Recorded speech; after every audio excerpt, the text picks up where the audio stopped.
ഇതിന്റെ അവസാനം straw ഹാറ്റ്സും monkey D ലുഫിയും സബോഡി ആർക്കിപ്പെലോഗിൽ വെച്ച് തോറ്റുപോയി എന്നൊരു ന്യൂസാണ് ലോകം മൊത്തം അറിയുന്നത്. ഇവിടെ സീൻ കട്ട് ചെയ്യുമ്പോൾ അടുത്ത സീനിൽ ലൂഫി ആകാശത്തിലൂടെ വേഗത്തിൽ എവിടേക്കോ പറന്നുകൊണ്ടിരിക്കുകയാണ്. ഇങ്ങനെ പറന്നു പോയിക്കൊണ്ടിരിക്കുമ്പോൾ Luffy Zoro, Nami, Usopp, Sanji, Chopper, Robin, Franky, Brook, എന്റെ ഫ്രണ്ട്സിനെയൊക്കെ നീ എവിടേക്കാടാ അയച്ചത്? ഗായ്സ്, നിങ്ങളൊക്കെ എവിടേക്കാ കാണാതായത്? ആ കരടിയെ പോലെയുള്ള വാർലോഡ് ഇതിനെന്തായാലും അനുഭവിക്കും. അതിരിക്കട്ടെ, ഇനി എത്ര ദൂരം ഞാനിങ്ങനെ പറന്നുകൊണ്ടിരിക്കും എന്നിങ്ങനെ ലൂഫി പറയുമ്പോഴാണ് അവനൊരു കാര്യം ഓർമ്മ വരുന്നത്. അത് സെന്റമാറു ഫൈറ്റിന്റെ ഇടയിൽ ഒരു കാര്യം പറഞ്ഞിരുന്നു. കൂമ അവന്റെ കയ്യിലുള്ള പൗപാഡ് യൂസ് ചെയ്ത് ആരെങ്കിലും ടച്ച് ചെയ്താൽ അവർ 3 പകലും 3 രാത്രിയും ആകാശത്തിലൂടെ പറന്ന് സഞ്ചരിച്ചുകൊണ്ടിരിക്കും. ഇത് ആലോചിച്ചെടുക്കുന്ന ലൂഫിക്ക് മനസ്സിലായി അവന്റെ ഫ്രണ്ട്സ് ഇതുപോലെ പറന്നുകൊണ്ടിരിക്കാവുന്ന. അങ്ങനെ പറന്ന് അവസാനം രാത്രിയായി. ലൂഫിക്ക് വിശക്കുന്നുണ്ട്. ഈ ഒരു വിശപ്പോടെ തന്നെ ലൂഫി പതിയെ ഉറക്കത്തിലേക്ക് വീണു. എന്നിട്ട് എവിടെയും എത്താതെ ലൂഫി ആകാശത്തിലൂടെ പോയിക്കൊണ്ടേയിരിക്കുകയാണ്. അങ്ങനെ നേരം വെളുത്തു. ഇപ്പൊ ഉറങ്ങിക്കൊണ്ടിരിക്കുന്ന ലൂഫി ലോകത്തിന്റെ ഏതോ ഒരു ഭാഗത്തുള്ള ഒരു ഐലൻഡിൽ വന്ന് പതിക്കുകയാണ്. ഈ ഐലൻഡിന്റെ പേരാണ് ആമസോൺ ലില്ലി. ഈ ഐലൻഡ് ഗ്രാൻഡ് ലൈനിന്റെ തൊട്ടപ്പുറത്തുള്ള കാംബെൽറ്റിലെ ആ കാംബെൽറ്റിന്റെ അകത്താണ് സ്ഥിതി ചെയ്യുന്നത്. അതായത് ആമസോൺ ലില്ലി എന്ന് പറയുന്ന ഐലൻഡ് കാംബെൽറ്റിന്റെ അകത്താണുള്ളത്. അതുകൊണ്ട് തന്നെ ഇവിടേക്ക് പൈററ്റ്സോ അതുപോലെയുള്ള ആൾക്കാരൊന്നും വരില്ല. ഇനി അങ്ങനെ ആരെങ്കിലും വന്നാൽ തന്നെ ഇവിടെയുള്ള സീക്കിങ്സ് അവരെ കൊന്നോളും. സോ ആർക്കും പെട്ടെന്ന് വരാനും പോകാനും പറ്റാത്ത ഒരു ഐലൻഡാണ് ഈ ആമസോൺ ലില്ലി. ഈ ഐലൻഡിൽ താമസിക്കുന്നത് കൂജാവാരിയസ് എന്ന് പറയുന്ന ഒരു കൂട്ടം സ്ത്രീകളാണ്. അതായത് ഈ ഐലൻഡിൽ പെണ്ണുങ്ങൾ മാത്രമേ ഉള്ളൂ. ആണുങ്ങൾ അഥവാ പുരുഷന്മാര് അവരിവിടെ ഇല്ല. അതിന് കാരണമുണ്ട്. കാംബെൽറ്റ് ആയതുകൊണ്ട് അവിടേക്ക് ആർക്കും വരാൻ പറ്റില്ലല്ലോ. അതുകൊണ്ട് ഇവിടെ പുരുഷന്മാരില്ല. ഇനി അങ്ങനെ ആണുങ്ങളായിട്ട് ആരെങ്കിലും വരികയാണെങ്കിൽ ഇവിടെയുള്ള കൂജാ വാരിയേഴ്സ് അവരെ കൊന്നുകളയും. ഈ കൂജാ വാരിയേഴ്സിന് ഈ ഒരു രാജ്യത്തിന് ഒരു രാജാവുണ്ട്. അതായത് രാജാവ് റാണി എന്ന് പറയാൻ ഒരു ആൾ മാത്രമേ ഇവിടെ ഉള്ളൂ. അവളുടെ പേരാണ് ബോവ ഹാൻകോക്ക്. ഈ ലോകത്തിലെ തന്നെ ഏറ്റവും ബ്യൂട്ടിഫുൾ, ഏറ്റവും സുന്ദരി എന്നറിയപ്പെടുന്നത് ഈ ബോവ ഹാൻകോക്ക് ആണ്. അതിന്റെ കൂടെ തന്നെ ബോവ ഹാൻകോക്ക് ഒരു ഡെവിൾ ഫ്രൂട്ട് യൂസർ ആണ്. അവളുടെ ഡെവിൾ ഫ്രൂട്ടിന്റെ പേര് മെരോനോമി അഥവാ ലവ് ഫ്രൂട്ട്. ഇതൊരു പാരമീസിയ ടൈപ്പ് ഡെവിൾ ഫ്രൂട്ട് ആണ്. ഇതിന്റെ പേരിൽ തന്നെയുണ്ട് അതിന്റെ പവർ എന്താന്ന്. അത് ഈ ബോവ ഹാൻകോക്കിന്റെ സൗന്ദര്യം കണ്ട് ആരെങ്കിലും മോഹിച്ചാൽ, അതായത് അവർ ബോവ ഹാൻകോക്കിന്റെ സൗന്ദര്യം കണ്ട് വീണു പോയാൽ അവൾക്ക് അവരുടെ പവർ യൂസ് ചെയ്ത് ഒരു കല്ലാക്കി മാറ്റാൻ പറ്റും. അതായത് അവരുടെ ഉള്ളിലുള്ള ഇമോഷൻസിനെ അവൾക്ക് മനസ്സിലാക്കിയിട്ട് അവരെ കല്ലാക്കി മാറ്റാൻ പറ്റും. എന്നാൽ അവളുടെ സൗന്ദര്യത്തിൽ വീണു പോകാത്ത ഒരാളാണെങ്കിൽ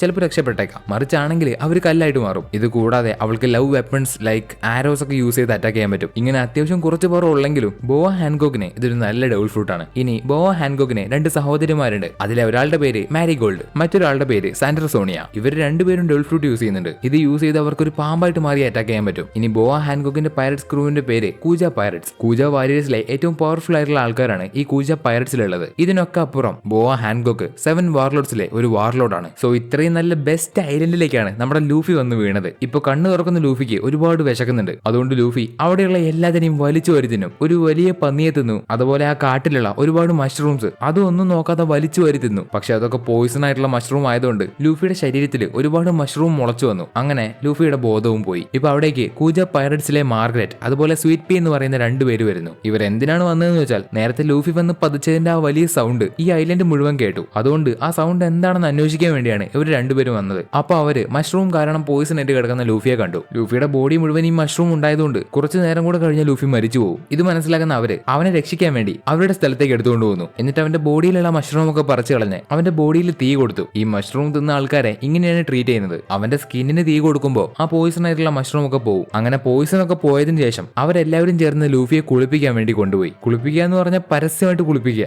അവർ ഇത്രയും നേരം വിചാരിച്ചു വെച്ചിരിക്കുന്നത് ലൂഫി ഒരു പെണ്ണാണെന്നാണ്. അതായത് അവർക്ക് ആണുങ്ങളുണ്ടോ അവരെങ്ങനെയാണെന്നൊന്നും അറിയില്ല. സോ അവർ ലൂഫിയെ കുളിപ്പിച്ചുകൊണ്ടിരിക്കുമ്പോൾ ലൂഫിയുടെ ശരീരത്തിൽ അവന്റെ കാലിന്റെ ഭാഗത്ത് അവർ പറിച്ചു കളയാൻ മറന്നുപോയ ഒരു മഷ്റൂം കണ്ടുപിടിച്ചു. എന്നിട്ട് അവർ എത്ര നോക്കിയിട്ടും ആ മഷ്റൂം പറിച്ചു കളയാൻ കഴിയുന്നില്ല. കുറച്ചുകൂടെ കഴിഞ്ഞാൽ അവരത് മുറിച്ചു മാറ്റും. പക്ഷെ അപ്പോഴേക്കും അവരുടെയൊക്കെ തലമൂത്ത മുത്തശ്ശി ഗ്ലോറിയോസ് എന്ന് പറയുന്ന ഒരു ലേഡി അവിടേക്ക് വന്ന് ലൂഫിയെ ചെക്ക് ചെയ്ത് നോക്കുമ്പോഴാണ് മനസ്സിലായത് അവനൊരു ആണാണെന്ന്. സോ ആമസോൺ ലില്ലിയിൽ ആണുങ്ങളുടെ ആവശ്യമില്ല. അതുകൊണ്ട് ഇവിടെ ആണുങ്ങളില്ല. കാരണം ചെറുപ്പം മുതലേ ഇവർ ട്രെയിനിങ് ചെയ്ത് ഒരു വാരിയറായിട്ട് മാറും. അതുകൊണ്ട് തന്നെ കാര്യങ്ങളൊക്കെ ചെയ്യാൻ ഇവിടെ പെണ്ണുങ്ങൾ മതി. ഇപ്പൊ പുറത്തുനിന്ന് വന്ന ലൂഫിയെ ഒരാണാണെന്ന് മനസ്സിലാക്കിയ അവര് അവിടെയുള്ള ഒരു റൂമിന്റെ അകത്ത് പിടിച്ചിട്ടു. തുടർന്ന് ലൂഫിക്ക് ബോധം വരുമ്പോൾ അവൻ കാണുന്നത് അവനെ അവിടെയുള്ള ആൾക്കാരൊക്കെ എന്തൊരു ജീവിയെ പോലെ നോക്കിക്കൊണ്ടിരിക്കുന്നതാണ്. ഈ ആമസോൺ ലില്ലിയിൽ ജീവിക്കുന്ന ഗേൾസ് ഒരാണിനെയും ഇതുവരെ കണ്ടിട്ടില്ല. അതുകൊണ്ട് അവരെന്ത് തിന്നും, അവരെങ്ങനെയൊക്കെയാണ് പ്രതികരിക്കുന്നത് എന്നൊന്നും അവർക്കറിയില്ല. അതുകൊണ്ട് അവരൊക്കെ ലൂഫിയെ ആകാംക്ഷയോടെ നോക്കിക്കൊണ്ടിരിക്കുന്നു. അപ്പൊ ലൂഫി അവന്റെ തൊപ്പി നോക്കുമ്പോൾ അത് ആ കൂട്ടത്തിൽ ഉണ്ടായിരുന്ന സ്വീറ്റ് പിയുടെ തലയിലാണ്. പെട്ടെന്ന് ലൂഫി അവന്റെ കൈ നീട്ടി ആ തൊപ്പി എടുത്തു. അത് കണ്ടപ്പോൾ അവർക്ക് എല്ലാവർക്കും പേടിയായി. കാരണം ഇതുപോലെയുള്ള ഒരു പവർ അവർ ഇതിനു മുമ്പ് കണ്ടിട്ടില്ല. ഇപ്പൊ ലൂഫി അവരെ ഉപദ്രവിക്കില്ല എന്ന് മനസ്സിലായപ്പോ അവർ കാര്യങ്ങളൊക്കെ ചോദിച്ചു മനസ്സിലാക്കുന്നു. നിന്റെ പേരെന്താ? എന്റെ പേര് ലൂഫി. ഇപ്പൊ ലൂഫി ഒരു ഡ്രസ്സ് വിട്ടിട്ടില്ല. അതുകൊണ്ട് ലൂഫി അവന്റെ ഡ്രസ്സ് എവിടെയെന്ന് ചോദിക്കുമ്പോൾ അവർ ലൂഫിയോട് നിനക്ക് ഡ്രസ്സൊക്കെ ഞങ്ങൾ തരാം, പക്ഷെ ഡ്രസ്സ് ഇടുന്നതിന് മുമ്പ് ഞങ്ങൾക്ക് കുറച്ച് ചോദ്യങ്ങൾ ചോദിക്കാനുണ്ട്. നിന്റെ കാലിന്റെ നടുവിൽ കാണുന്ന ആ സംഭവം എന്താ? അതിന് ലൂഫി ആവട്ടെ, എന്ത്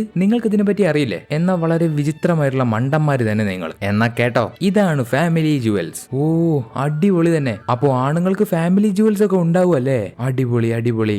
എന്നാ ഞങ്ങളൊന്ന് തൊട്ടു നോക്കട്ടെ. എന്ത് ഇത് തൊട്ടു നോക്കാനൊന്നും പറ്റില്ല, നിങ്ങൾ എന്നെ കൊല്ലാൻ നോക്കാണോ? വെറും മണ്ടത്തികള് എന്ന് ലൂഫിയുടെ അടുത്ത് നിന്ന് കേട്ടതോടെ അവരെല്ലാവരും ലൂഫിക്ക് ഡ്രസ്സ് കൊടുത്തു. ആ ഡ്രസ്സ് ആവട്ടെ പൂക്കളൊക്കെയുള്ള പെണ്ണുങ്ങൾക്ക് ഇഷ്ടപ്പെടുന്ന ഡ്രസ്സ്. അതുകൂടെ ആയതോടെ ലൂഫിക്ക് ദേഷ്യം വന്നു. ലൂഫി അവരെ എല്ലാവരും അലറി വിളിച്ച് ചീത്ത പറയുന്നു. പെട്ടെന്ന് ലൂഫിയുടെ ഭാവം മാറിയപ്പോ ലൂഫി അവരെ അറ്റാക്ക് ചെയ്യാൻ പോവാണെന്ന് വിചാരിച്ച് അവരെല്ലാവരും ബാക്കിലേക്ക് മാറിയെന്ന് ലൂഫിയെ കൊല്ലാൻ വേണ്ടി തയ്യാറായി നിൽക്കുകയാണ്. ശേഷം അവർ ലൂഫി അറ്റാക്ക് ചെയ്തപ്പോ അവനെ അടച്ചിട്ട റൂമിന്റെ മുകൾ ഭാഗം പൊളിച്ച് ലൂഫി ചാടിപ്പോയി. അവന്റെ പുറകെ തന്നെ അവനെ പിടിക്കാൻ വേണ്ടി ആമസോൺ ലില്ലിയിലുള്ള എല്ലാ വാരിയേഴ്സും പോകുന്നുണ്ട്. അങ്ങനെ ഓടി രക്ഷപ്പെടാൻ നോക്കുന്ന ലൂഫിക്ക് അപ്പോഴാണ് ഒരു കാര്യം ഓർമ്മ വരുന്നത്. മുമ്പ് സബോഡി ആർക്കിപ്പെലഗോയിൽ വെച്ച് റെയിലി ലൂഫിക്ക് ഒരു വീവർ കാർഡ് കൊടുത്തിരുന്നു. അതിപ്പോ മാർഗ്രറ്റിന്റെ കയ്യിലാണുള്ളത്. സോ റെയിലിയെ കണ്ടുപിടിക്കണമെങ്കിൽ വീവർ കാർഡ് വേണം. അതുകൊണ്ട് ലൂഫി മാർഗ്രറ്റിനെയും തൂക്കിയെടുത്ത് ആ സ്ഥലം ഉള്ളത് ഒരു മലയുടെ മുകളിലാണ്. അവിടെ നിന്ന് ലൂഫി അപ്പുറത്തുള്ള കാട്ടിലേക്ക് ചാടിപ്പോയി. ആ കാട്ടിൽ വെച്ച് മാർഗ്രറ്റ് ലൂഫിയോട് മാറി നിൽക്കാൻ പറയുന്നുണ്ടെങ്കിലും ലൂഫിക്ക് അവളുടെ കയ്യിലുള്ള വീവർ കാർഡ് വേണം. അപ്പൊ ലൂഫി സംസാരിക്കുമ്പോൾ അവൾക്ക് അവനൊരു പ്രശ്നക്കാരനല്ല എന്നുള്ള കാര്യം മനസ്സിലായി. അതായത് ലൂഫിയെ കൊണ്ട് വലിയ പ്രശ്നമൊന്നുമില്ല, ആൾ ഉപദ്രവിക്കുന്ന ഒരാളല്ല. അതുകൊണ്ട് മാത്രം അവളുടെ കയ്യിലുള്ള വീവർ കാർഡ് ലൂഫിക്ക് കൊടുത്തു. ശേഷം മാർഗ്രറ്റ് ഈ ഐലൻഡിനെ പറ്റി ലൂഫിക്ക് പറഞ്ഞു കൊടുക്കുന്നു. ഈ ഐലൻഡാണ് ആമസോൺ ലില്ലി. ഇവിടെയുള്ള എല്ലാ പെണ്ണുങ്ങളും കൂജ വാരിയേഴ്സ് ആണ്. അതുപോലെ ഞങ്ങളുടെ റാണിയുടെ പേരാണ് ബോവ ഹാൻകോക്ക്. അവര് ഒരു പൈററ്റ് ആണ്. ഇത് കേട്ട ലൂഫി അവന്റെ ഫ്രണ്ട്സിനെ രക്ഷപ്പെടുത്താൻ വേണ്ടി അവിടുന്ന് പോകാൻ തുടങ്ങുമ്പോൾ മാർഗ്രറ്റ് ലൂഫിയോട് പറയും, ഈ സ്ഥലം ഉള്ളത് കാം ബെൽറ്റിലാണ്. അതുകൊണ്ട് തന്നെ ഇവിടെ കാറ്റില്ല. നിനക്ക് ഇവിടെ നിന്ന് എങ്ങോട്ടും പോകാനും പറ്റില്ല. ഇനി നീ പോകാൻ ശ്രമിക്കുകയാണെങ്കിൽ ഇവിടെ ഒരുപാട് സീക്കിങ്സ് ഉണ്ട്, അവര് നിന്നെ കൊല്ലും. എന്നിട്ട് മാർഗ്രറ്റ് ലൂഫിയോട് ഇവിടെ നിന്ന് അവനെ രക്ഷപ്പെടാനുള്ള ഏക വഴി ബോവ ഹാൻകോക്കിന്റെ കപ്പലാണ്. ബോവ ഹാൻകോക്കിന്റെ കപ്പലിന് ഒരു പ്രത്യേകതയുണ്ട്. ആ കപ്പൽ മുന്നോട്ട് കൊണ്ടുപോകുന്നത് 2 വലിയ സീ സർപ്പൻസ് ആണ്. അതുപോലെ ആ കപ്പൽ കാംബെൽറ്റിലൂടെ പോകുമ്പോൾ ബാക്കിയുള്ള സീ മോൺസ്റ്റേഴ്സ് ഒന്നും ആ കപ്പലിന് അറ്റാക്ക് ചെയ്യില്ല. കാരണം ബോവ ഹാൻകോക്കിന്റെ 2 വലിയ സീ സർപ്പൻസ് വിഷമുള്ളതാണ്. അതുകൊണ്ട് ആ 2 പേടിച്ച് ബാക്കിയുള്ള ഒരു സീ മോൺസ്റ്റേഴ്സും അതിന്റെ അടുത്തേക്ക് വരില്ല. സോ ലൂഫിക്ക് ഇവിടെ നിന്ന് രക്ഷപ്പെടണമെങ്കിൽ ബോവ ഹാൻകോക്കിന്റെ കപ്പലിൽ മാത്രമേ പറ്റുള്ളൂ. ഇത് കേട്ട ലൂഫി അവിടെ ഒരു ചങ്ങാടം ഉണ്ടാക്കാൻ വേണ്ടി മരമൊക്കെ കെട്ടിവെച്ച് അങ്ങനെ പോകാൻ തുടങ്ങുമ്പോൾ ലൂഫി ഉണ്ടാക്കിയ ചങ്ങാടത്തിന് ഒട്ടും ബലമില്ലാത്തതുകൊണ്ട് അത് തകർന്ന് ലൂഫിക്ക് വെള്ളത്തിലേക്ക് വീണു. അപ്പൊ വെള്ളത്തിലേക്ക് താഴ്ന്നു പോകുന്ന ലൂഫിയെ മാർഗ്രറ്റ് രക്ഷപ്പെടുത്തി. അപ്പൊ ലൂഫിയെ പിടിക്കാൻ വേണ്ടി ബാക്കിയുള്ള വാരിയേഴ്സ് അവിടേക്ക് എത്തി. പെട്ടെന്ന് ലൂഫി അവിടെ നിന്ന് ഓടി രക്ഷപ്പെടുന്നുണ്ട്. ഈ സമയത്ത് കടലിന്റെ മറ്റൊരു ഭാഗത്ത് ബോവ ഹാൻകോക്കിന്റെ ഷിപ്പിന്റെ തൊട്ടടുത്ത് മറൈൻ്റെ ഒരു ഷിപ്പ് വരുന്നു. ആ മറൈൻ്റെ ഷിപ്പിൽ വരുന്നത് വൈസ് അഡ്മിറൽ മൊമോങ്കയാണ്. അയാൾ എന്തിനാണ് ബോവ ഹാൻകോക്കിന്റെ അടുത്തേക്ക് വന്നതെന്ന് വെച്ചാൽ വേൾഡ് ഗവൺമെന്റ് നടത്താൻ പോകുന്ന ഏസിന്റെ എക്സിക്യൂഷന് ഇനി വെറും ഒരാഴ്ച മാത്രമേ ബാക്കിയുള്ളൂ. അപ്പോൾ എക്സിക്യൂഷന്റെ അന്ന് അവിടെ 7 വാർലോഡ്സും വന്നിരിക്കണം. അതുകൊണ്ട് ബോവ ഹാൻകോക്കിനെ എക്സിക്യൂഷന് വേണ്ടി വിളിച്ചു കൊണ്ടുപോകാനാണ് വൈസ് അഡ്മിറൽ മൊമോങ്ക അവളുടെ അടുത്തേക്ക് വന്നത്. എന്നാൽ ബോവ ഹാൻകോക്കിനെ എക്സിക്യൂഷന് പോകാൻ താല്പര്യമില്ല. അതുകൊണ്ട് അവൾ മൊമോങ്കയോട് വരുന്നില്ല എന്ന് പറയും. അപ്പൊ മൊമോങ്ക അവളോട് പറയുന്നത്, നീ ഇനി എക്സിക്യൂഷന് വന്നിട്ടില്ലെങ്കിൽ നിന്റെ വാർലോഡ് എന്ന പദവി വേൾഡ് ഗവൺമെന്റ് വേണ്ടാന്ന് വെക്കും. അപ്പൊ ബോയ ആവട്ടെ അവളുടെ പവർ യൂസ് ചെയ്ത് മൊമോങ്കയുടെ കൂടെയുള്ള ആൾക്കാരെ അവൾ കല്ലാക്കി മാറ്റി. അവളുടെ സൗന്ദര്യത്തിൽ മയങ്ങി നിന്ന ആൾക്കാരെ അവൾ കല്ലാക്കി മാറ്റി. തുടർന്ന് ബോവ ആമസോൺ ലില്ലിയിലേക്ക് വരുന്നു. അവിടെ അവൾക്ക് കൊടുക്കുന്നത് വലിയൊരു സ്വീകരണമാണ്. ബോവ അവളുടെ ഷിപ്പ് എടുത്ത് അവിടെയുള്ള ഒരുപാട് വാരിയേഴ്സിനെയും കൊണ്ട് പുറത്തേക്ക് പോകുന്നത് എന്തിനാണെന്ന് വെച്ചാൽ ഇവിടെ ഈ ഐലൻഡിൽ ജീവിക്കുന്ന ആൾക്കാർക്ക് വേണ്ടിയുള്ള സാധനങ്ങൾ കൊണ്ടുവരാനാണ്. അതായത് ഇവിടെ നിന്ന് ബോവ ഹാൻകോക്കിന് മാത്രമേ പുറത്തേക്ക് പോകാൻ പറ്റുള്ളൂ. അവൾ പോകുന്നത് അവിടെ ഇവർക്ക് വേണ്ടിയുള്ള സാധനങ്ങൾ കൊണ്ടുവരാൻ. സോ അങ്ങനെ പോയി വരുന്ന ബോവ ഹാൻകോക്കിനുള്ള സ്വീകരണം അവർ കൊടുക്കുന്നുണ്ട്. ഇപ്പൊ കൊട്ടാരത്തിലേക്ക് എത്തിയ ബോവയോട് അവിടെയുള്ള അവരുടെ തലമൂത്ത ലേഡി പറയും, ബോവ നീ വേൾഡ് ഗവൺമെന്റ് പറയുന്നത് അനുസരിച്ചിട്ടില്ലെങ്കിൽ അത് പിന്നീട് നിനക്ക് വലിയ പ്രശ്നമായിട്ട് മാറും. ഇവിടേക്ക് ആരും വരാതെ നമ്മൾ സേഫ് ആയിട്ട് ഇരിക്കുന്നതിന്റെ കാരണം എന്താണെന്നറിയോ? നീ ഒരു വാർലോഡ് ആയതുകൊണ്ട്. അതുകൊണ്ട് മറൈൻസ് എന്ത് പറയുന്നോ അതനുസരിക്ക്. ഗ്ലോറിയോസ പറയുന്നതിന് ബോവ ഹാൻകോക്ക് സമ്മതിക്കുന്നില്ല. അതായത് വേൾഡ് ഗവൺമെന്റിന്റെ പരിപാടിക്ക് അവൾക്ക് പോകാൻ വയ്യാന്ന്. ഇതും പറഞ്ഞ് ബോവ ഗ്ലോറിയോസയെ ചവിട്ടി പുറത്താക്കി. ഇതിനുശേഷം ബോവയ്ക്ക് കുളിക്കാനുള്ള സമയമായി. ഇതറിഞ്ഞ് അവിടെയുള്ള എല്ലാ വാരിയേഴ്സും അതിനു വേണ്ടിയുള്ള കാര്യങ്ങൾ ചെയ്യുന്നു. അവിടെയുള്ള എല്ലാ ഭാഗവും മറച്ചു വെച്ച് അവരൊക്കെ കാവൽ നിൽക്കുകയാണ്. മഹാറാണി കുളിച്ചു വരുന്നതുവരെ കൊട്ടാരത്തിലേക്ക് ആരും കയറാൻ പാടില്ല. ഈ ഒരു സംഭവം എല്ലാ ദിവസവും ഈ കൊട്ടാരത്തിൽ നടക്കാറുണ്ട്. ബോവ ഹാൻകോക്കിന് കുളിക്കാനാവുന്ന സമയത്ത് പിന്നെ കൊട്ടാരത്തിലേക്ക് ആരും കയറാൻ പാടില്ല. ഇതിന് കാരണം എന്താന്ന് വെച്ചാൽ ബോവ ഹാൻകോക്കും അവളുടെ 2 സഹോദരിമാരും ചേർന്ന് ഒരു മോൺസ്റ്ററിനെ കൊന്നു. അപ്പോ മോൺസ്റ്റർ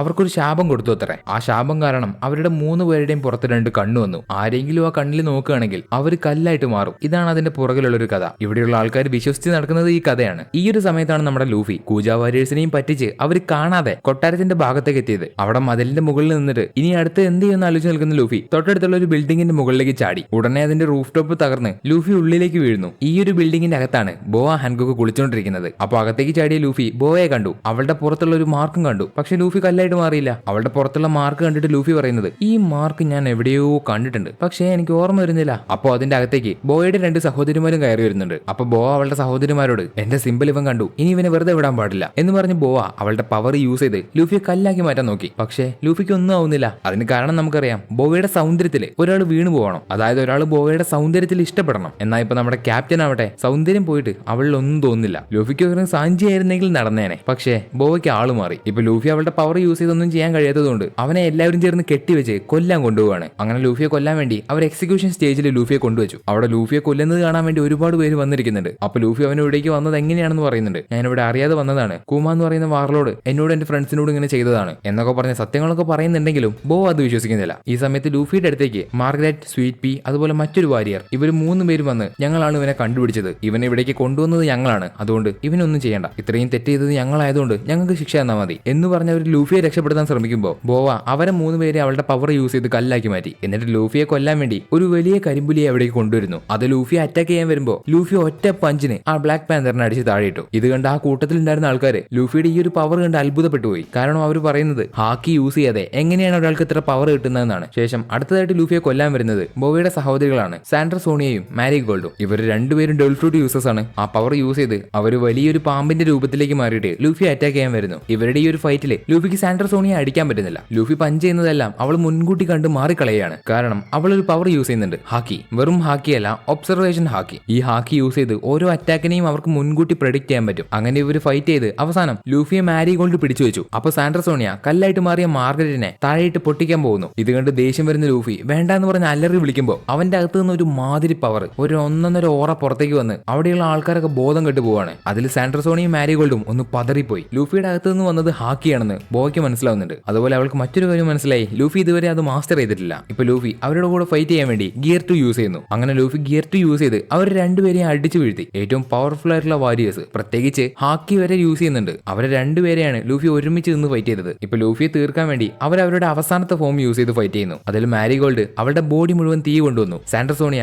ഒരുപാട് പാമ്പിനെയും കൊണ്ടുവന്നു. അങ്ങനെ ആ ഒരു ഫൈറ്റിന്റെ അവസാനം മാരിഗോൾഡിന്റെ ബോഡിയിലുള്ള ഫയർ അറിയാതെ സാൻഡ്ര സോണിയുടെ പുറത്ത് കത്താൻ തുടങ്ങി. അപ്പോൾ സാൻഡ്ര സോണിയക്ക് അവളുടെ പുറത്തുള്ള തീ കെടുത്താൻ പറ്റുന്നില്ല. പെട്ടെന്ന് ലൂഫി അവളുടെ പുറത്തുള്ള സിമ്പിൾ ആരും കാണാതിരിക്കാൻ വേണ്ടി അവളുടെ പുറത്തേക്ക് ചാടി വീണു. ഇത് കണ്ട് ബോവ അവിടെ കണ്ടു നിൽക്കുന്ന എല്ലാവരോടും പുറത്തേക്ക് പോകാനായിട്ട് പറയുന്നു. അങ്ങനെ അവിടെയുള്ള ആൾക്കാരൊക്കെ പോയതിനു ശേഷം അത് കണ്ട് ബോവ ആരും കാണാതെ കരയുന്നു. അപ്പൊ ലൂഫി കല്ലായിട്ട് മാറിയ മാർഗരറ്റിന്റെ ബോഡി കൊണ്ടുവന്ന് ബോവയോട് അത് പഴയ രൂപത്തിലേക്കാക്കി മാറ്റാൻ പറയുന്നു. അത് കേട്ട് പെട്ടെന്ന് ബോവ ലൂഫിയോട് പറയും, ശരി എന്നാൽ നിനക്ക് ഞാൻ 2 ചോയ്സ് തരാം. 1, നിനക്ക് ഞാൻ ഇവിടുന്ന് രക്ഷപ്പെട്ടു പോകാനുള്ള ഒരു ബോട്ട് തരാം. 2, ഇവരെ പഴയ രൂപത്തിലേക്ക് മാറ്റാം. ഈ 2 ചോയ്സിൽ നിനക്ക് ഏതെങ്കിലും ഒന്നേ ചൂസ് ചെയ്യാൻ പറ്റുള്ളൂ, ആലോചിച്ച് തീരുമാനിക്ക് എന്ന് പറഞ്ഞ് ബോവ അവളുടെ മനസ്സിൽ, നീ ആരെയാടാ പറ്റിക്കാൻ നോക്കുന്നേ, നിന്റെ യഥാർത്ഥ മുഖം പുറത്തേക്ക് കൊണ്ടുവാടാ. അപ്പൊ ലൂഫി പെട്ടെന്ന് അവളോട് പറയും, ഓ ഒരുപാട് നന്ദിയുണ്ട്, ഇവരെ നിങ്ങൾ പഴയ രൂപത്തിലേക്ക് മാറ്റാൻ എന്നെ സഹായിക്കാന്ന് പറഞ്ഞല്ലോ, നന്ദി. ഇത് കേട്ട് അവിടെയുള്ള എല്ലാവരും ഞെട്ടിത്തെറിച്ചു പോയി. കാരണം ബോവ ഇത്രയും കാലം വിചാരിച്ചു വെച്ചിരുന്നത് എല്ലാ ആണുങ്ങളും ഒരുപോലെയാണ്, തങ്ങളുടെ സ്വാർത്ഥതയ്ക്ക് വേണ്ടി ജീവിക്കുന്നവരാണ് ഈ ആണുങ്ങളെന്നാണ് ബോവ ഇത്രയും കാലം വിചാരിച്ചു വെച്ചത്. പക്ഷെ അവളുടെ ആ തെറ്റിദ്ധാരണ ഇന്ന് മാറി, അതും നമ്മുടെ ക്യാപ്റ്റനെ കണ്ടപ്പോ. അപ്പൊ ഗ്ലോറിയോസ അവനത് പറയാൻ മടിച്ചില്ല. ഈ കൂട്ടത്തില് ഇത്രയും പവർഫുൾ ആയിട്ടുള്ള ഹാക്കി യൂസ് ചെയ്യുന്ന അവന്റെ തല കുനിച്ചു നിന്ന് സഹായം ചോദിക്കുന്നു. അപ്പൊ ലൂഫി പറഞ്ഞത് കേട്ട് ഞെട്ടി നിൽക്കുന്ന ബോവ അവര് 3 പേരെയും പഴയ രൂപത്തിലേക്ക് മാറ്റി. പഴയ രൂപത്തിലേക്ക് മാറി അവർ 3 പേരും പുറത്തു വന്ന് കാര്യങ്ങളെല്ലാം പറയുന്നു. അവിടെ എന്താ സംഭവിച്ചതെന്ന് ഞങ്ങൾക്ക് അറിയില്ല, പക്ഷെ ഞാൻ കണ്ണു തുറന്നു നോക്കിയപ്പോ അവൻ ചിരിക്കുന്നതാണ് കണ്ടത്. ഇപ്പൊ ലൂഫി എവിടെയാണെന്ന് വെച്ചാൽ ബോവയുടെ കൊട്ടാരത്തിലാണ്. യുദ്ധം കഴിഞ്ഞാലേ എന്തെങ്കിലും തിന്നാൻ കിട്ടുമെന്ന് വിചാരിച്ചിരിക്കുകയാണ് ലൂഫി. അപ്പൊ ബോവ ലൂഫി അവളുടെ അടുത്തേക്ക് വിളിക്കുന്നു. എന്നിട്ട് ബോവ അവളുടെ പുറകിലുള്ള ആ സിമ്പിൾ കാണിച്ചു കൊടുത്തിട്ട്, നീ ഇതിനു മുമ്പ് എവിടെയാണ് കണ്ടതെന്ന് ചോദിക്കുന്നു. അപ്പൊ ലൂഫി അത് ശ്രദ്ധിച്ച് നോക്കിയിട്ട്, ഈ ഒരു സിമ്പിള് ഞാൻ എന്റെ കൂട്ടുകാരൻ ഹാച്ചിയുടെ തലയിൽ കണ്ടിട്ടുണ്ട്, പക്ഷെ അതും തമ്മിൽ ചെറിയൊരു വ്യത്യാസമുണ്ട്. ഹാച്ചിയുടെ തലയിലുള്ള സിമ്പിൾ ഒരു സൂര്യനെ പോലെയാണുള്ളത്. അപ്പൊ അവിടേക്ക് വരുന്ന ഗ്ലോറിയോസ ബോവയോട് പറയും, അവനിത് എന്താണെന്ന് അറിയില്ലെങ്കിൽ നീ അത് പറഞ്ഞു കൊടുക്ക്. അത് കേട്ട ബോവ ദേഷ്യം വന്ന് ഗ്ലോറിയോസയെ ചീത്ത പറയുമ്പോ, പ്രിൻസസ് നിങ്ങളത് പറയാൻ മടിക്കണ്ട, അതെന്താണെന്ന് മുഴുവനായിട്ട് അവന് പറഞ്ഞു കൊടുക്ക്. അതുപോലെ നിന്റെ പേരാണല്ലേ മോങ്കി ഡി ലൂഫി, അതെ നിങ്ങൾക്ക് എങ്ങനെ എന്നെ പറ്റി അറിയാം എന്ന് പറഞ്ഞ ലൂഫി ചോദിക്കുമ്പോ ഗ്ലോറിയോസ പറയും, ലോകത്ത് ഇത്രയും വലിയൊരു വാർത്ത ഉണ്ടാക്കി വെച്ചിട്ട് നിന്നെ അറിയുമെന്നോ? ഈ ന്യൂസ് പേപ്പർ ഒന്ന് വായിച്ചു നോക്ക്. ഇവൻ സബോഡി ആർക്കിപ്പെലഗോയിൽ വെച്ച് ഒരു സെലസ്റ്റിയൽ ഡ്രാഗനെ അടിച്ച് താഴെയിട്ടു. ഇത് കേട്ട് ബോവ അവളുടെ സഹോദരികളും ഞെട്ടിത്തരിച്ചു പോവാണ്. എന്ത്, ഒരു സെലസ്റ്റിയൽ ഡ്രാഗനെ അടിച്ചെന്നോ? പറ നീ ആരാണ്?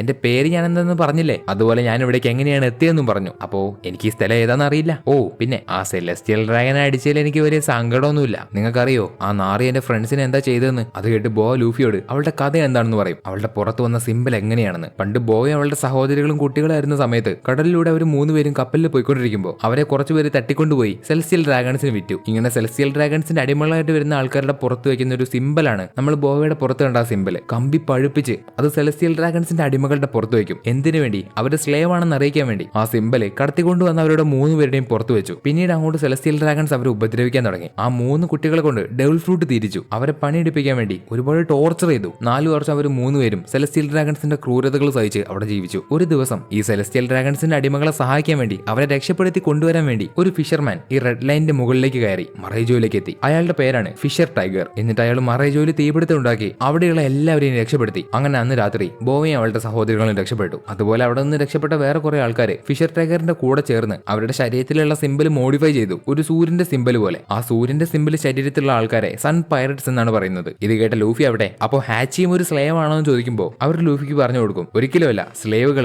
അവർ സ്ലേവ് ആയിരുന്നു എന്നറിയാതിരിക്കാൻ വേണ്ടിയാണ് ഈ ഒരു സിമ്പിൾ വെച്ചത്. അതുപോലെ സ്ലേവ് അല്ലാത്ത സൺ പൈററ്റ്സിൽ ഉണ്ടായിരുന്ന ആൾക്കാർക്കും ഈ സിമ്പിൾ ഉണ്ട്. അങ്ങനെ പണ്ട് സൺ പൈററ്റ്സിൽ ഉണ്ടായിരുന്ന ഒരാളായിരിക്കും നിന്റെ കൂട്ടുകാരൻ. പിന്നെ ഫിഷർ ടൈഗർ, അയാൾ മരിച്ചുപോയി. അന്ന് സൺ പൈററ്റ്സിൽ ഉണ്ടായിരുന്ന ആൾക്കാർ വേർപിരിഞ്ഞ് മറ്റു പല ഗ്രൂപ്പായിട്ട് മാറിപ്പോയി. ഇത് പറഞ്ഞു കഴിഞ്ഞതിന് ശേഷം ബോ അവിടെ വെച്ച് പൊട്ടിക്കരയുന്നു. കാരണം അവൾ ആദ്യമായിട്ടാണ് അവളുടെ ഈ സീക്രട്ട് മറ്റൊരാളോട് പറഞ്ഞു കൊടുക്കുന്നത്. കാരണം അവളുടെ ആ ഒരു പാസ്റ്റ് എത്രത്തോളം അവളെ വേദനിപ്പിക്കുന്നതാണ്. അതുകൊണ്ട് അത് അവൾ ആരോടും പറഞ്ഞു കൊടുക്കാറില്ല. കൂടാതെ അന്ന് രക്ഷപ്പെട്ടു വന്ന ബോവയെ അവളുടെ സഹോദരങ്ങളെയും തിരിച്ചിവിടേക്ക് കൊണ്ടുവന്ന ഒരു അമ്മയെ പോലെ സ്നേഹിച്ചത് ഈ ഒരു ഗ്ലോറിയോസയാണ്. ഇപ്പൊ ബോവ ലൂഫിയോട് ചോദിക്കും, നീ ഇപ്പൊ എന്നെ ഒരു പഴയ അടിമയായിട്ടല്ലേ കാണുന്നത്? അത് കേട്ട ലൂഫി, നീ എന്താ ഈ പറയുന്നേ? ഞാൻ നിന്നോട് പറഞ്ഞതല്ലേ ആ സെലസ്റ്റിയൽ ഡ്രാഗൺസ് നാറുകളെ എനിക്ക് ഇഷ്ടമില്ല. ഇത് കേട്ട ബോവ ചിരിച്ചുകൊണ്ട്, എനിക്ക് നിന്നെ ഇഷ്ടപ്പെട്ടു, അതുകൊണ്ട് എന്റെ ഷിപ്പില് നിനക്ക് വേണ്ട സ്ഥലത്തേക്ക് ഞാൻ നിന്നെ എത്തിക്കാം. അത് നിന്റെ ഒരു ആഗ്രഹമല്ലേ? ഇത് കേട്ട ലൂഫിക്കാവട്ടെ ഒരുപാട് സന്തോഷമായി. ശേഷം അവിടെ നിന്ന് ലൂഫി പോകുന്നതിന് മുമ്പ് എപ്പോഴത്തെയും പോലെ അവിടുത്തെ ആൾക്കാരെയൊക്കെ വിളിച്ചുകൂട്ടി ഒരു പാർട്ടി നടത്തുകയാണ്. അതിൽ ലൂഫി പാട്ട് പാടും, ഡാൻസ് കളിക്കും, പ്രത്യേകിച്ച് ഭക്ഷണം കഴിക്കും. അതാണ് മെയിൻ. ഇറച്ചി ഇല്ലെങ്കിൽ പിന്നെ ലൂഫി ഇല്ല. ശേഷം ലൂഫി കുറെ ഫുഡൊക്കെ എടുത്ത് ഗ്ലോറിയോസയുടെ അടുത്തേക്ക് എത്തി. എന്നിട്ട് ഗ്ലോറിയോസയെ കാണുന്ന ലൂഫി, ഹേയ് ഗ്രാനി ബീൻ, നിങ്ങളെന്താ എല്ലാ സമയത്ത് ഈ ന്യൂസ് പേപ്പർ വായിച്ചുകൊണ്ടിരിക്കുന്നത്? നിങ്ങൾക്ക് എന്താ വട്ടാണോ? അത് കേട്ട് ഗ്ലോറിയോസ, ഈ കാമ്പൽറ്റിന്റെ ഉള്ളിലേക്ക് പുറത്തുള്ള ന്യൂസുകൾ എത്തുന്നത് വളരെ ചുരുക്കമാണ്. പക്ഷെ സ്നേക് പ്രിൻസസ് ഒരു വാർലോഡ് ആയതുകൊണ്ട് ചിലപ്പോഴൊക്കെ എനിക്ക് ന്യൂസ് അറിയാൻ പറ്റാറുണ്ട്. ഇത് കേട്ട ലൂഫി ആവട്ടെ, നിങ്ങൾ എന്താ പറഞ്ഞേ? ആരാ വാർലോഡ്? സ്നേക് പ്രിൻസസോ? അപ്പൊ പുള്ളിക്കാരി നല്ല പവർഫുൾ ആയിരിക്കുമല്ലോ. എന്താ നീ ഒരു പൈററ്റ് അല്ലേ? നിനക്ക് ഇതിനെ പറ്റി ഒന്നും അറിയില്ലേ? ഇല്ല, അറിയില്ല. എന്നാ നീ കേട്ടോ, സ്നേക് പ്രിൻസസ് അവളുടെ 11ാമത്തെ വയസ്സിലെ കുജ പൈററ്റ്സിന്റെ ക്യാപ്റ്റനായിട്ട് മാറി. അന്ന് അവളുടെ ബൗണ്ടി 80 മില്യൺ ആയിരുന്നു. പിന്നീടാണ് അവൾ 7 വാർലോഡ്സിലേക്ക് മാറിയത്. പക്ഷെ അവളുടെ പദവി ചിലപ്പോൾ പോവും. അതിന് കാരണം വേൾഡ് ഗവൺമെന്റും 7 വാർലോഡ്സും ചേർന്ന് വൈറ്റ് ബിയർഡ് പൈററ്റ്സിനെതിരെ ഫൈറ്റ് ചെയ്യാൻ പോവാണ്. പക്ഷെ അതിലേക്ക് ബോവ പോയില്ല എന്നാണ് പറയുന്നത്. എന്ത്? വേൾഡ് ഗവൺമെന്റും വാർലോഡ്സും ചേർന്ന് വൈറ്റ് ബിയർഡ് പൈററ്റ്സിനെതിരെ ഫൈറ്റ് ചെയ്യാൻ പോവാണെന്നോ? ഒരു മിനിറ്റ്, ഇത്രയും കേട്ടതുകൊണ്ട് എനിക്ക് മാറിപ്പോയതാവും. അത് കേട്ട് ഗ്ലോറിയോസ് ആവട്ടെ, എന്തൊരു മണ്ടനാടാ നീ, നിനക്ക് ഇതിനെ പറ്റിയൊന്നും അറിയില്ലേ? വേൾഡ് ഗവൺമെന്റിനും 7 വാർലോഡ്സിനും വൈറ്റ് ബിയർഡിനും ഇടയിൽ ഒരു വലിയ ഫൈറ്റ് നടക്കും. അത് ഉറപ്പാണ്. കാരണം വേൾഡ് ഗവൺമെന്റ് ഒരു തീരുമാനം എടുത്തിട്ടുണ്ട്. അത് വൈറ്റ് ബിയർഡിന്റെ ക്രൂവിലെ ഒരാളെ അവർ കൊല്ലാൻ പോവാണ്. പോർട്ടുഗസ് ഡി എയ്സ്, വൈറ്റ് ബിയർഡ്സിലെ 2nd ഡിവിഷൻ കമാൻഡർ. അത് കേട്ട ലൂഫി ഒരു നിമിഷത്തേക്ക് പതറിപ്പോയി. നിങ്ങൾ ആരെ പറ്റിയാ പറഞ്ഞേ? നിനക്കറിയില്ലേ, ഫയർ ഫിസ്റ്റ് എയ്സ്. അപ്പോ എയ്സിനെ അവര് കൊല്ലാൻ പോവാണെന്നോ? അതിന് ഗ്ലോറിയോസ, ഒരു ബ്ലാക്ക് ബിയർഡ് എന്ന് പറയുന്ന ഒരുത്തൻ ഫയർ ഫിസ്റ്റ് എയ്സിനെ വേൾഡ് ഗവൺമെന്റിന് പിടിച്ചു കൊടുത്തു. അങ്ങനെയാണ് അവൻ വാർലോഡ് ആയിട്ട് മാറിയത്. ഇത് കേട്ട് ലൂഫി ന്യൂസ് വായിച്ചുകൊണ്ടിരിക്കുന്ന ഗ്ലോറിയോസയെ പിടിച്ചു വെച്ച്, അവൻ എന്റെ ബ്രദറാണ്, എയ്സ് എന്റെ മൂത്ത ചേട്ടനാണ്, അവനെ അവര് കൊല്ലാൻ പോവാണെന്നോ? എനിക്ക് എന്താ ചെയ്യാൻ പറ്റുക? ഞാൻ എന്താ ചെയ്യണ്ടേ? അതിന് ഗ്ലോറിയോസ് അവനോട് പറയും, നിന്റെ ബ്രദറിനെ എക്സിക്യൂട്ട് ചെയ്യാൻ ഇനിയും 6 ദിവസം മാത്രമേ ബാക്കിയുള്ളൂ. ഒരു പക്ഷേ വൈറ്റ് ബിയർഡ് ഈ ഫൈറ്റിൽ ജയിക്കുകയാണെങ്കിൽ ചിലപ്പോൾ നിന്റെ ബ്രദറിനെ രക്ഷപ്പെടാൻ കഴിയും. 6 ദിവസമോ? അത് കുറച്ച് സമയമാണല്ലോ. ഇവിടെ നിന്ന് സബോഡി ആർക്കിപ്പെലാഗോയിലേക്ക് പോകാൻ എത്ര ദിവസം പിടിക്കും? ലൂഫി ചോദിച്ചതിന് ഗ്ലോറിയോസ് പറയും, 1 ആഴ്ച. അത് കേട്ട ലൂഫി, പറ്റില്ല, ഞാൻ സബോഡിയിലെത്തി എന്റെ ക്രൂവിനെ ചേർക്കുമ്പോഴേക്കും അവർ എയ്സിനെ കൊന്നിട്ടുണ്ടാവും. ഇവിടുന്ന് എയ്സിന്റെ അടുത്തേക്ക് എത്ര ദൂരമുണ്ട്? അതിന് ഗ്ലോറിയോസ, അവനെ ഇപ്പൊ ഇംബൽ ഡൗണിൽ പൂട്ടി വെച്ചതാണ്. നീ നേവി ഷിപ്പിൽ പോവുകയാണെങ്കിൽ 4 ദിവസം പിടിക്കും അവിടേക്ക് എത്താൻ. എനിസ് ലോബി, ഇംബൽ ഡൗൺ, മറൈൻ ഹെഡ്ക്വാർട്ടേഴ്സ്, ഇത് 3 ഉള്ളത് ഒരു സ്ഥലത്താണ്. ഇതിന്റെ 3ന്റെയും നടുവിൽ ഒരു വലിയ ചുഴിയുണ്ട്. ഗേറ്റ് ഓഫ് ജസ്റ്റിസ് തുറന്നാൽ മാത്രമേ ഒരാൾക്ക് ഈ 3 എണ്ണത്തിൽ ഏതെങ്കിലും ഒന്നിലേക്ക് കയറാൻ പറ്റുള്ളൂ. അതുകൊണ്ട് പൈററ്റ്സിന് ഒരിക്കലും അവിടേക്ക് പോകാൻ പറ്റില്ല. നേവി ഷിപ്പിൽ പോകുന്നതാണ് ഏറ്റവും നല്ലത്. കാരണം അതിന്റെ അകത്തേക്ക് കടക്കണമെങ്കിൽ ഗേറ്റ് ഓഫ് ജസ്റ്റിസ് തുറക്കണം. അപ്പൊ ലൂഫി പെട്ടെന്ന് അവന്റെ കയ്യിലുള്ള ഏസിന്റെ വീവർ കാർഡ് പുറത്തെടുക്കും. അതിപ്പോ ഏകദേശം എരിഞ്ഞ് തീരാറായ അവസ്ഥയിലാണ്. അതുകൊണ്ട് ഗ്ലോറിയോസ, ഇത് നിന്റെ ബ്രദറിന്റെ ആണോ?